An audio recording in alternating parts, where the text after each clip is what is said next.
Everyone's waiting for time to get to the right time, so maybe I should stop asking that question. MashaAllah, that's it. First of all, it's a pleasure to have you all here for Open Iftar tonight, inshallah. We're very pleased to have literally have you all come down rather than spend a bit of time with the family, unless you brought the family down with you to come and share this evening with us. Today we have with us a speaker, but before I introduce the speaker, I just would like to say a few words. And before I get into it, would it be alright if everyone just is a bit silent, if that's okay? Thank you guys. Basically, now I would like to introduce both the event and our speaker. But just before I do that, I just want to say, I think most of us know why we're here. So it's the month of Ramadan, and the significance that holds to Muslims is that it's the 9th month in the Islamic calendar. And more so than that, it's also the month that which we believe the Quran was brought down to us. And that has its own great significance, of course. But I won't delve too much into that right now. You're here for Open Iftar, and that's the flagship program that we have at Ramadan 10 Project. And what we aim to do is sort of build interfaith and community dialogue, and the greatest way we've come up with so far. If you have any other suggestions, please do share.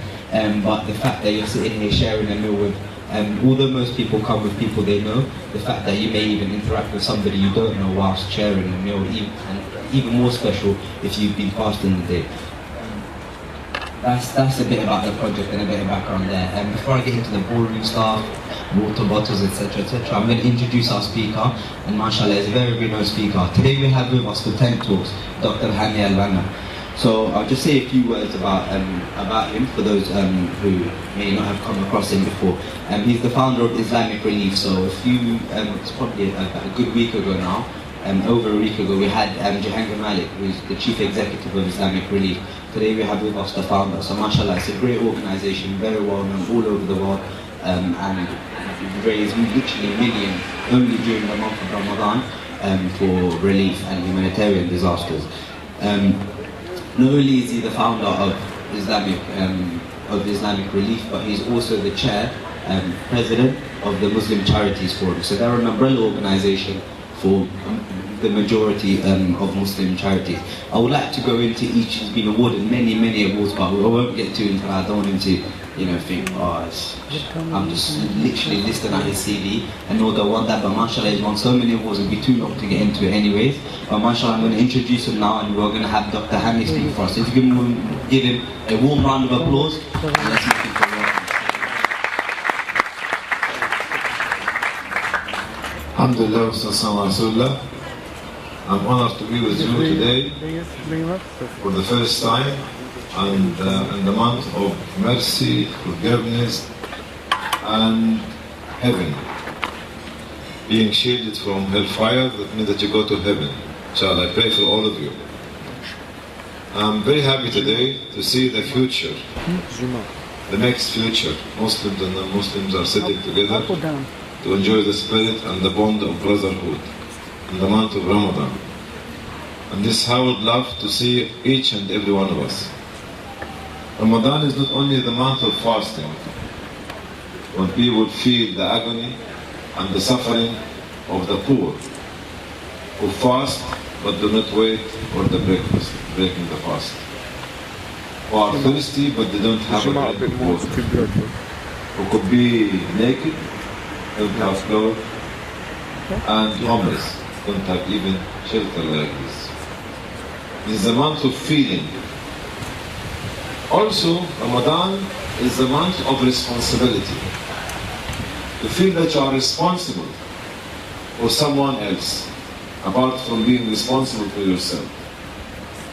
Responsibility is a burden, has been offered to be carried by the mountains, by land, by the skies, but they refused. And the one who carried it is man, human being, because they are ignorant of the weight and the burden of the responsibility. Ramadan is the month which led us to feel that we are responsible. We have this duty to help others, to share the feeling, and to thank God of what He has given us. Ramadan also is the month of being Upside down? Yeah. It's the month of creating role models. And have a role to play. You cannot live without having a role to play. Especially you, as the students. The future is for you. Life is waiting for your role. Life is waiting for you to shape it. And the role to play will help all of us. So when we talk about role as a student, I was a student like you, as a medical student, but I was not very good student. Sometimes I fail, I keep failing. I keep failing, yes? You witnessed that. Even when I was offered, I was trying to get married, I was refused 4 times. If I come to marry you, will you accept me? She said, yeah, thank you. My wife is half Turkish, by the way. They're happy now. So failing does not mean the end of your life, or the end of your experiment, or the end of your path. Failing is a beginning. Especially at your age, don't be afraid of failing. Fail, then succeed. But when we fail, we have to learn from our mistakes to make a bright future, not only for ourselves, but for our greater community, for humanity. So failure is not the end of the road for us.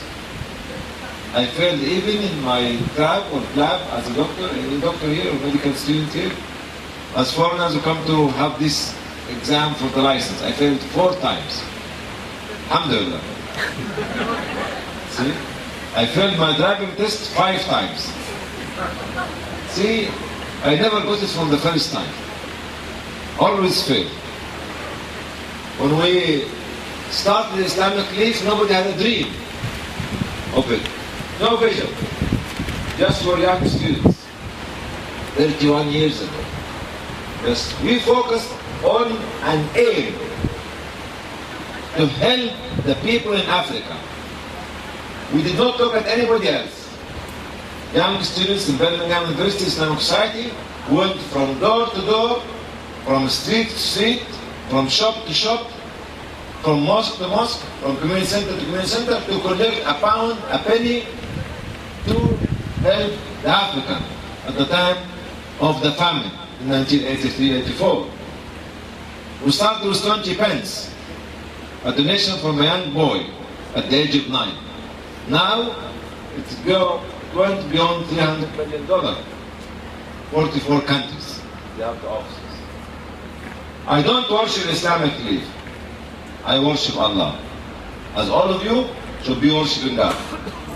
Islamic belief is a vehicle, it's not a Lord.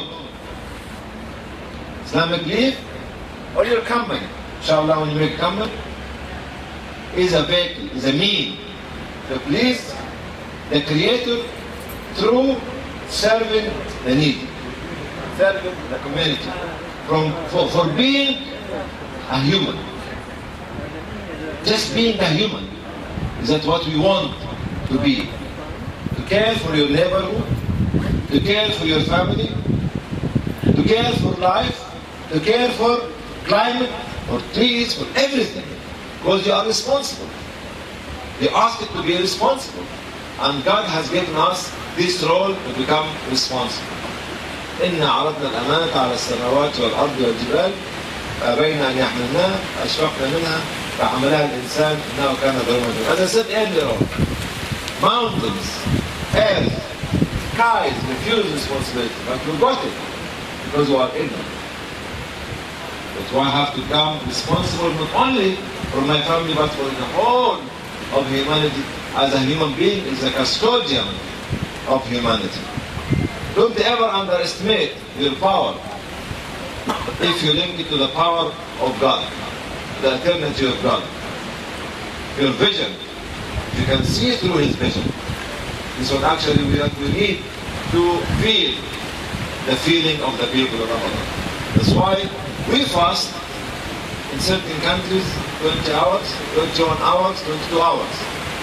It just goes like that. Get used to it. If you have the fasting to feel the pleasure of God, fasting will become a very powerful tool to change your life. Reform your soul and build your energy and let you to have the success in this life and the life to come. So I'm saying this because sometimes you feel headache, backache, hypoglycemia, sugar level goes down, too cold, and all these sort of things. But what? We need to remember the people in Syria, the people in Gaza, the people in South Sudan, the people in the Democratic Republic of Congo. And for you, my brothers and sisters, my daughters and my sons, the highest rate of rape in DRC, Democratic Republic of Congo. Did you do anything about it? Once a girl is raped, systematically raped, by any and everyone in the community, nobody's talking about it. Is this humanity, the true word? How can we share our feeling of the feeling of agony of a young girl, of a young woman, or a young boy who is systematically raped? This is a feeling. We pray for them. Everywhere. Whether you call it Africa, Latin America, others, the homeless, everywhere. All of them are our brothers and sisters. Shouldn't call them homeless. Should open our home to them. Because we have got big home, big family, which include every and each one of us. This is the feeling of Ramadan. When you feel the agony of others, God accepts your fasting, God accepts your prayer, because the reward of fasting is not measured, it's not measurable. It's in His hand. Is my time is up or not yet? I'm just going to bore you. 1 minute? Take it. I conclude by saying I love you. I love you. I'm focusing because I'm focusing.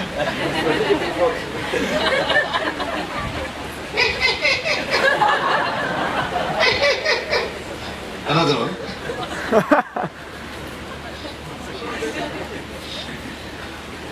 So I love you all. Jazakumullah khair. Allah bless you, inshallah.